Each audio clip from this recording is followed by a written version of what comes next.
Hi, welcome back, and today we are going to do allocation of payments through Synaptic System.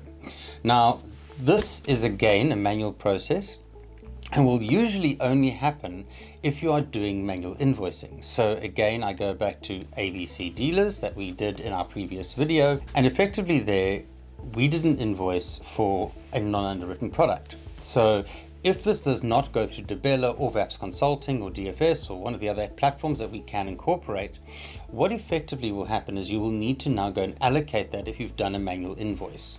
Now, in order to do that, you need accounting permissions, and remember the system works on what we call segregation of duties. So you need to literally go into the accounting section and you need permissions for this.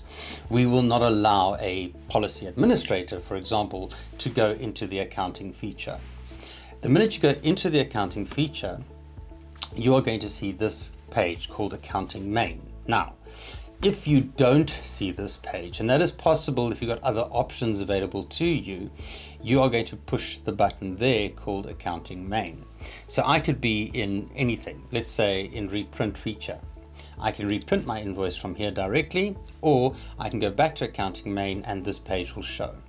Now, in order for you to allocate anything, you need to be on the Accounting Main page. What we're going to do is we are going to then search for our invoice. I think it was 001. I go select all at the top there on the left hand side, the invoice type, and we search for that invoice number. Right, so it's not that invoice number. Give me a second, I'm going to go and find it. So this is another way you can look at it from the system point of view. I'm actually not even going to edit this part out. So I forgot what the invoice number was. But what you can do is go back into policy administration, view policies like you saw me do on the screen. And in here, it's going to give you the actual invoice number that you did. What you'll see on the search screen, it tells you you've invoiced this policy at 10,000 Rand, but it's not paid yet. So the amount due is 6,562. So the difference between the product price and the actual amount due is your payover, as we discussed in our product setup module. So there is a product price and then there's a dealer upfront earning or broker upfront earning, and you can check that. So it is 301. So we're going to go back into accounting, select all, and we're going to go TST231 and we're going to say search again. Immediately now what happens is the invoice is going to come up and you can see here that there is an amount due. Now, if this had been paid or partially paid, you'll see that there is a difference between the full amount and the amount due. So we're going to go select. Now, before you do anything on the system, you need to be able to select. And remember, we are now keystroke and logging everything. When it comes to accounting, we're even more strict than we are with policy administration. We track almost everything that you do on it. You will then click on this button here called Allocate Selected, and in Allocate Selected you're going to see this screen that now gives you to allocate a single invoice.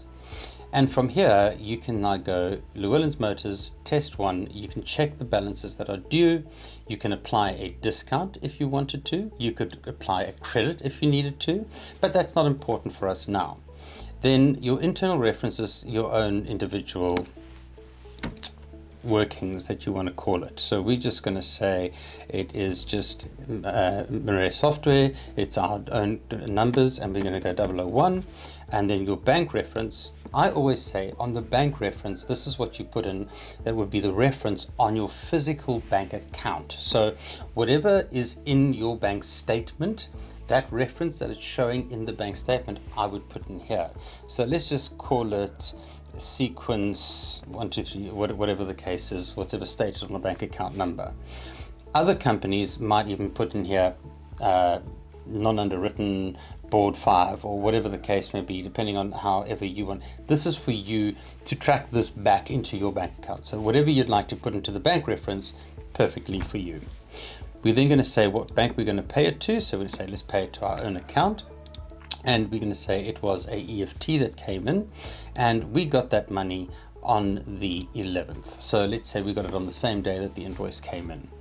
Now, automatically, the system is going to allocate the full amount due to whatever you've been chosen here. And this might have 5 or 6 different lines.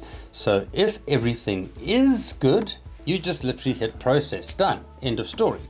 However, if they've short paid you, you can now adjust this figure and it will then adjust whatever is going to be allocated.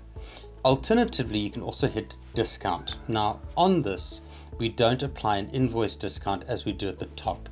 But on this discount, we can now say or deduct monies for things like the debela charge, any banking costs, or any discounts that were offered at the time. And you are able to then add or allocate that and hit process, change the amount, and you'll still pay the invoice in full.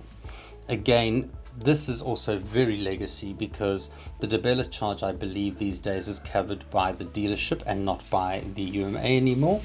And it's very seldom that you're going to allocate either a bank charge or a discount to any particular invoice. So what you should be seeing is the full amount coming through, unless of course there was a payment mistake or they were a bit dyslexic and they swapped a 5 and a 6, and you can then just adjust it so that you know that it's a small amount outstanding, and that will appear on your debtors report.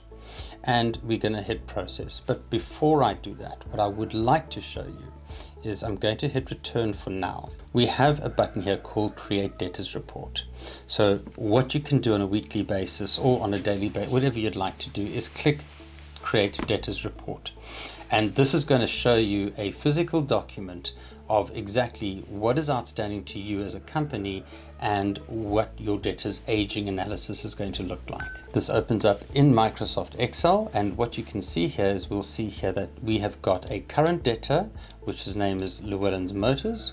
Okay, the rep is Llewellyn Marais, which is why at the end of it we got Llewellyn Marais. So you will literally see the way this is organized is customer, Llewellyn's Motors, and then the rep name. So that you can send this to your rep and say, listen guys, we're sitting now in a 60-day situation. Can you please, organize a payment for us or follow up with them to find out where the payment might be. So that's just a nice little handy trick for you. But let's go back and let's allocate this invoice for once and for all. So we're going to go allocate selected. We're going to say it is all good and well here. We are going to go DN, we're going to go MS, we're going to go 001, and we're going to just put in here sequence, whatever the case may be. And we're then going to say to our bank account, and the payment was an EFT and the date was today. Right, it also gives you a policy count, so it'll tell you how many policies are going to be on that particular invoice. Right, once you're happy with that, you're going to simply hit process, and when that has processed and allocated the payment, it's going to say to you, payment is successfully or allocated. Click simply OK. It's going to go back into your accounting main screen, and it's now going to show you that your test policy or your invoice number for that particular branch has now been paid. Your amount due is 0. Now, to double check that, you can go back into policy administration, view policies, type in the person's ID number if you want to, or you could search by invoice number. So let's just do that. In fact, invoice number there, we're going to go TST 1231 because we know the invoice number now. Click on search, and it's going to bring up everything on that invoice. But what we can see now is that the paid has changed to yes, the amount paid is now that, and the amount due is now at 0. So congratulations, you have now officially done a manual payment on your policies. Thank you very much. We'll see you in the next video.